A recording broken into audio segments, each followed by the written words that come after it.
Hi, welcome back.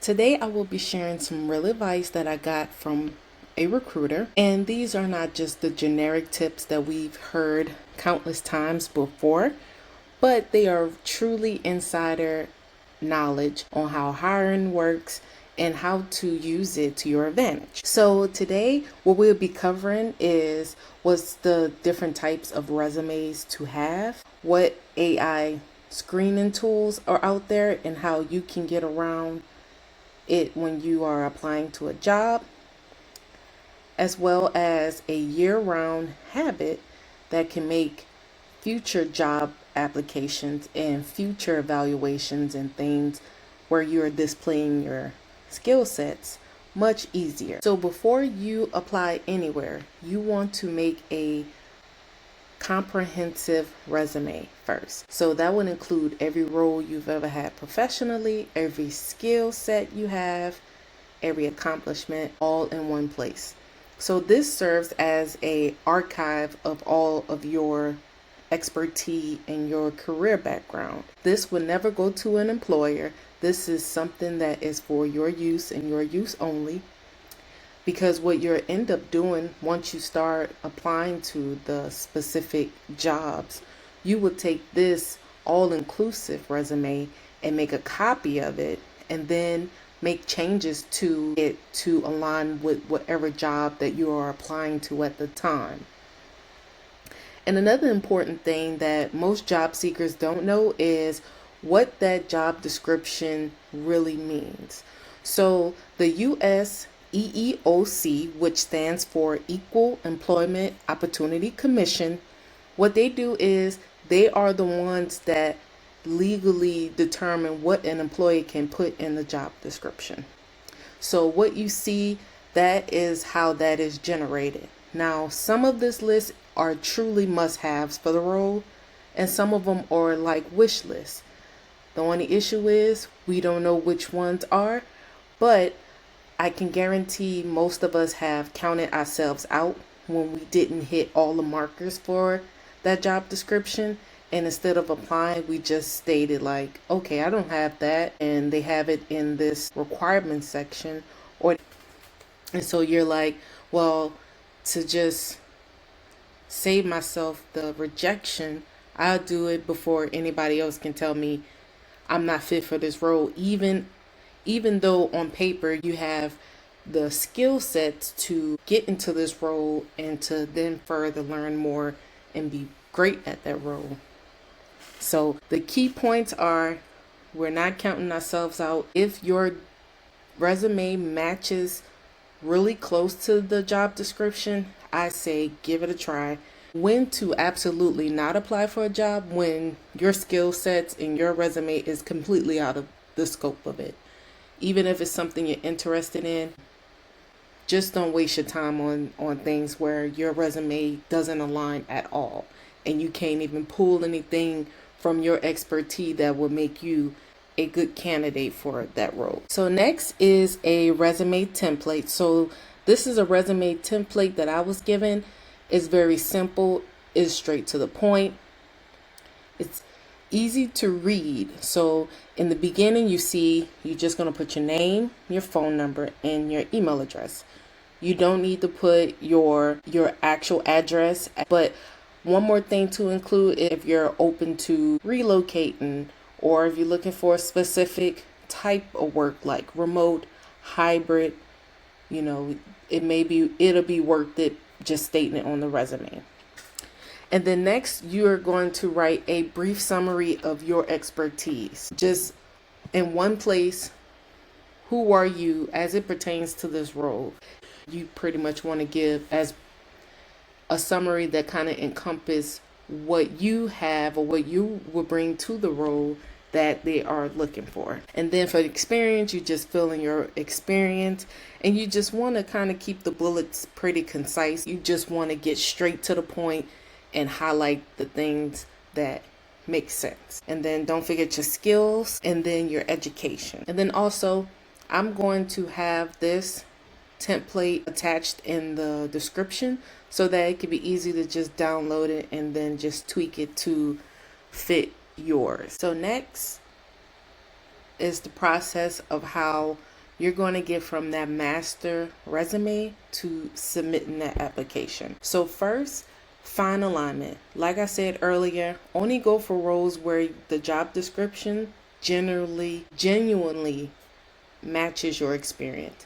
Don't apply for anything you know that you aren't remotely qualified for. For example, if you are a medical assistant and you want to break into being a dental hygienist or a dental assistant, you may think, hey, I have experience working with a doctor, managing patients, and doing this and that.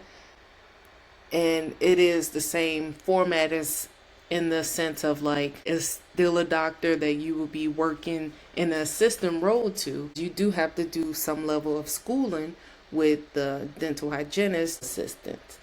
So you just have to know where you fit in, and if you're willing to get additional schooling or certifications that make sense for you in whatever direction you're going, do that as well. But let's just stick to roles that you know you are in alignment with. And then the second thing is to use AI to tailor that master resume to the specific job description. So, okay, now you finish your master resume and then you are looking for jobs and you see a job that everything aligned with and you want to go ahead and apply for it. So what you're going to do is make a copy of that master resume. You want to save these resumes card.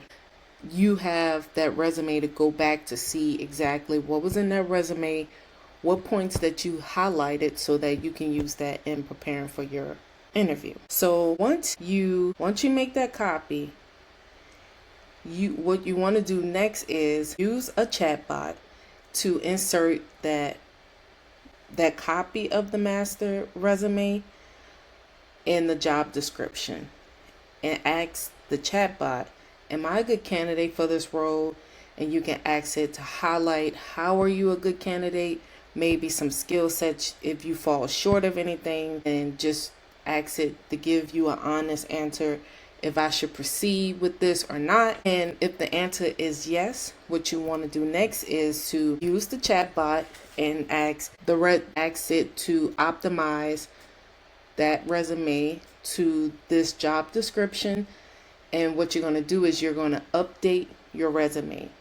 Once you update your resume, you're going to have that new resume re-entered into the chatbot and ask it to make it ATS optimized. And what ATS optimize is, it's basically the tool where companies use applicant tracking systems, and like what it does is it buzzwords into it. So your resume stands out a little more because you have those buzzwords in it where you can stand out among a hiring manager. They have certain tools that they use internally to mark resumes using AI and different things. You just want to be ahead of it as much as you can to optimize your resume. In early part of 2026, Stanford University did a study where they tracked 4 million job applications across 150 employers. All these employers used the same AI vendor to screen their resumes from applicants applying to roles. What researchers found is your score from the vendor assessment can be stored and reused up to 330 days. So if you apply to 2 different companies that both use the same vendor, you don't get 2 fresh evaluations. You get the same score reused. And so this is very important because while I stated to use AI in the chatbots to optimize your resume, what you don't want to do is when you are applying to those jobs and they are forthcoming and saying, do you want your resume screened by AI? Always check no, because you want to do everything on your end to make sure that your resume is being evaluated by a human and not AI, because AI is as good as it's trained. And as we see with this study, you can be applying to roles for an entire year, not knowing that it is a tool that's embedded internally that's keeping you from getting your resume seen at any of those companies. The researchers called it an algorithmic blackball, and 10% of applicants who applied for 4 positions screened by the same vendor was rejected for all 4. It's like across the board. If you're applying to multiple companies that happen to be using this AI vendor to screen the resumes, you're getting rejected, auto rejection. So now I'm going to discuss this habit that almost no one keeps, and honestly, the one that makes everything else in this video easier. So what is that? It is keeping a running tally of all your accomplishments, all your wins, and your metrics throughout the year, but in real time. So if you have an accomplishment that you complete at work today, you need to document that at least before the end of the day, because you want to be able to document it when you're fresh, so that you can get all the details right, you can get the dates right, you can get any calculations or percentage or things like that accurately documented. Because if you wait longer than that, even if you have the best memory, sometimes when you're so removed from that current time it happened, you may miss vital details that can be helpful for you. And so when this tally is when it's time to update your resume. So say you've been in your current role for 4 years, but now you want to pivot into something else, but you've been keeping up all of your accomplishments, your wins, areas you want to work on, inclusive tracking of things, and not just focusing on the things that make you appear in the best light, because we want to be working on things that continue to evolve us and make us better professionals. So I would add that to add your shortcomings. So like if you get certain feedback, constructive feedback, you want to note that too. So you know, okay, hey, I was given this constructive feedback about an error I made.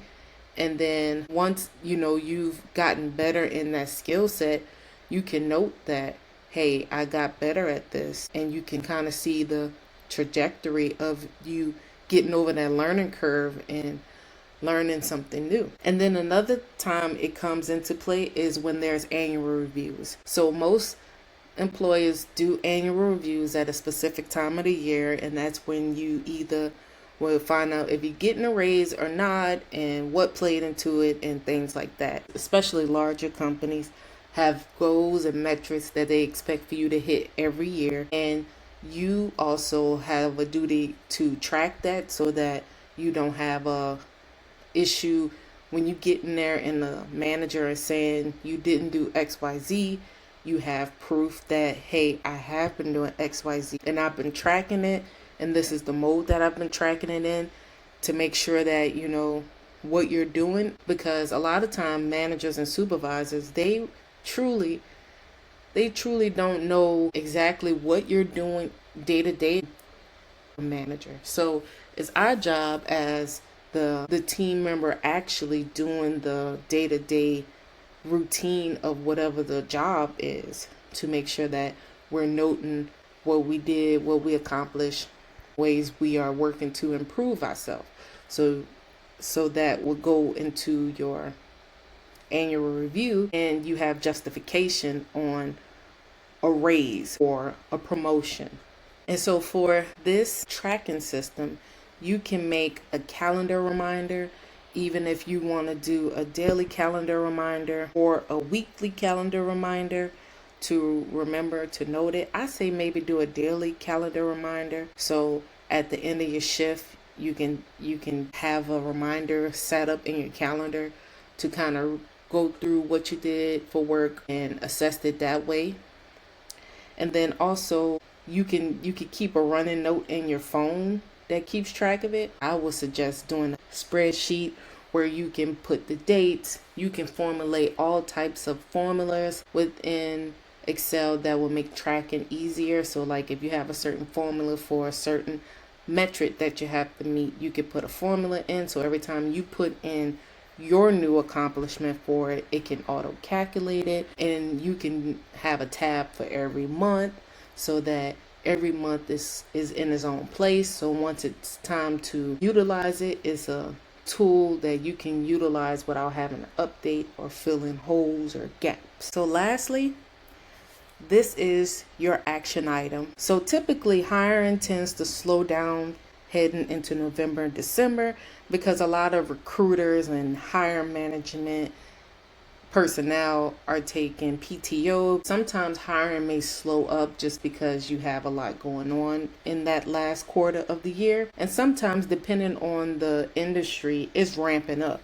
and it's not slowing down at all because some people may be trying to use up all that budget before January 1. So I would say your action item is to decide a target date to land your new role, and drop your target date in the comments so that we all can hold each other accountable. My current target date is for December 2026. I don't have a specific date, but that's what I'm shooting for right now. And typically probably would take a couple of months to land a role, honestly. And with the nature of all the new stuff and all the challenges that come with today's job market, I would say try to give yourself at least 4 months to get into that new role and start networking, start identifying target companies that you would like to work for, figure out ways that you can probably work as a 1099 worker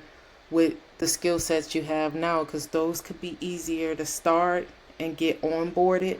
So the onboarding may be a little faster. As a call to action, everyone listening will land their next role and be greater and come out victorious. And we're going to share our target dates in the comments. I'm going to share mine too in the description. So I hope this video found you so well, and despite any circumstances you may be going through trying to land that next role, just don't give up and always come back to the drawing board and try to figure out something to make you better the next time you approach it.